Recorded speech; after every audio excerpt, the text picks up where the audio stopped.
பூங்காற்று நேயர்கள் அனைவருக்கும் இனிய வணக்கம். சித்த மருத்துவம் ஒரு வாழ்வியல் கலை நிகழ்விற்கு உங்கள் அனைவரையும் அன்போடு வரவேற்கிறேன்.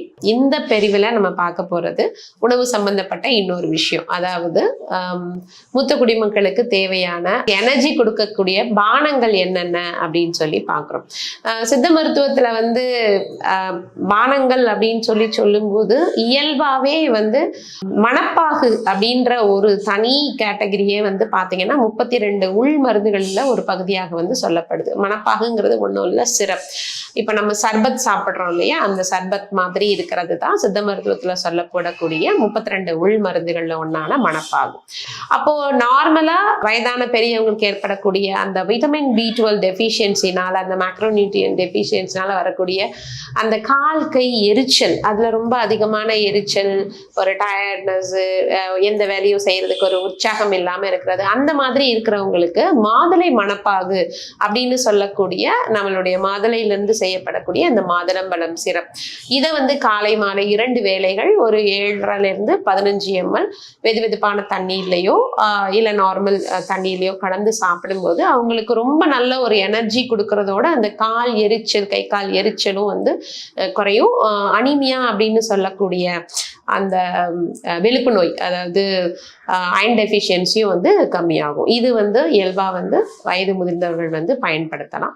இது இல்லாம நம்ம அடுத்தது என்ன அப்படின்னு சொல்லி பார்த்தீங்கன்னா, துறிஞ்சி மணப்பாகு. எனக்கு சாப்பிட பிடிக்கல, டேஸ்ட் தெரிய மாட்டேங்குது அப்படின்னு இருக்கிறவங்க இந்த துறிஞ்சி மணப்பாகு அப்படிங்கிறத இந்த துறிஞ்சி பழத்துல இருந்து எடுத்துக்கக்கூடிய இந்த துறிஞ்சி மணப்பாக எடுத்துக்கலாம்.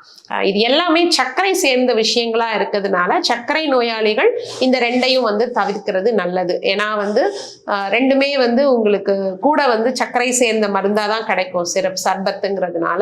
அப்படி இருக்கும்போது நீங்க அதை தவிர்த்துட்டு நீங்க வேற மாதிரி, அதாவது இப்ப செம்பருத்தி இருக்கு இல்லையா, செம்பருத்தியில இயல்பாவே நீங்க செம்பருத்தியும் 2 ஏலக்காயும் சேர்த்து அதை ஒரு டீ மாதிரி பண்ணி காலையில ஒரு 11 மணிக்கு கிடைச்சிங்கன்னா இதயத்திற்கு நல்லா இருக்கும். அதே சமயத்துல உடம்பும் வலுப்பெறும். இதை தாண்டி சித்த மருத்துவத்துல பஞ்சமுட்டி கஞ்சி அப்படின்னு சொல்லக்கூடிய ஒரு கஞ்சி வெரைட்டி சொல்லியிருக்காங்க. நிறைய சித்த மருந்துகள்ல கஞ்சி வெரைட்டியா சொல்லியிருக்கிறது சித்த மருத்துவத்தினுடைய இன்னொரு சிறப்பு. அதுல முதல்ல சொல்லக்கூடியது இந்த பஞ்சமுட்டி கஞ்சி. இந்த பஞ்சமுட்டி கஞ்சிங்கிறது ஹை புரோட்டீன், அதாவது நிறைய புரதச்சத்து அதிகமாக இருக்கக்கூடிய ஒரு கஞ்சி.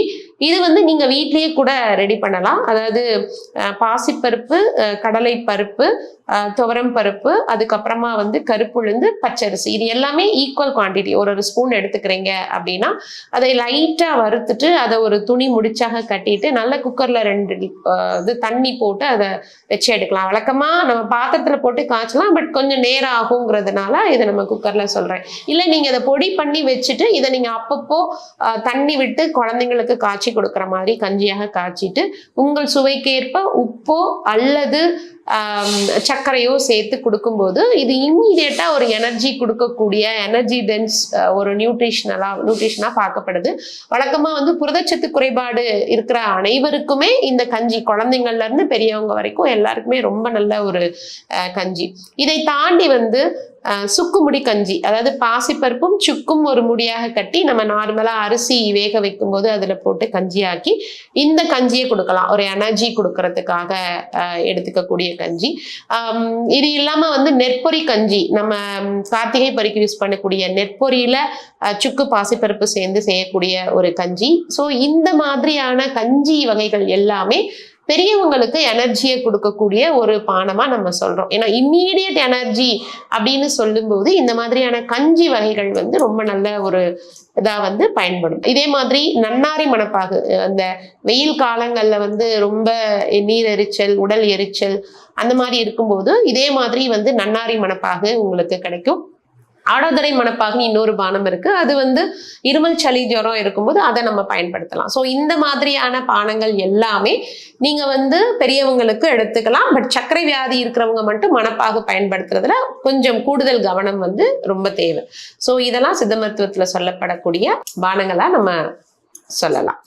ஸோ இந்த பதிவுல நம்ம வயது முதிர்ந்தோர்களுக்கான பானங்கள் என்னென்ன அப்படின்னு பார்த்தோம். அடுத்த பதிவுல வேறொரு தலைப்போட உங்களை சந்திக்கிறேன். நன்றி, வணக்கம். பூங்காற்று இது நாளைய நல்வாழ்விற்கான வழிகாட்டி. பூங்காற்று இது நாளைய நல்வாழ்விற்கான வழிகாட்டி. தொடர்ந்து எங்களோட வீடியோக்களை பார்க்கறதுக்கு பூங்காற்று சேனலை சப்ஸ்கிரைப் பண்ணுங்க அண்ட் ஃபாலோ பண்ணிடுங்க.